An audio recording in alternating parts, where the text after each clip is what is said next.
In the first season of The Waterfront, the Buckley family went to great lengths to save their enterprise and each other. A crazy drug lord named Grady Topher Grace targeted Harlan Holt McCallany, May Maria Bello, Kane Jake Weary, and Bree Melissa Benoist as they attempted to turn the ship around. The evil Grady made sure that everyone around him suffered when he didn't get his way.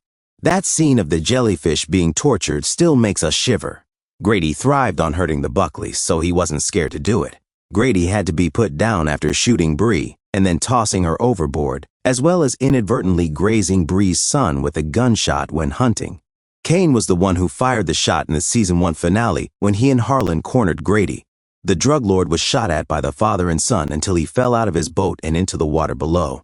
Despite being married to Peyton Danielle Campbell, Harlan and May's eldest son reconnected with an old flame, Jenna Humberly Gonzalez, while Kane worked with his family to safeguard all they had constructed. In an attempt to mend their marriage, Kane went back to Peyton in the Waterfront finale. She is now the captain, but Peyton was on board. In an interview with TV Insider, Jake Weary discussed his expectations for Season 2, Kane and Peyton's future, and the crazy conclusion of The Waterfront. Let's begin with the passing of Grady. When Kane pulls the trigger, what's going through his mind? At least for me. When I have to make a possibly life-altering decision, I get tunnel vision. And I kind of felt that way when reading the episode. I applied it to Kane because I believe that in order for him to perform this physical act, he must internalize all of the experiences that have before it. Given that these incidents concern his family and their safety, I believe he is in a fight-or-flight situation where his family's survival is at stake. He sees his sister, whom Grady's stolen and essentially tossed out to sea, and his father, who has been beaten to every part of his existence. Even while all of these things are going through his head, the tunnel vision only shows that Grady is getting in the way of everything he values and loves. Therefore, it should be easy for him to pull the trigger. But it is difficult for him to take a life. In that last scene with Kane and Peyton, I believe you even catch a glimpse of it. I attempted to incorporate this type of paradigm change in his life into that scenario.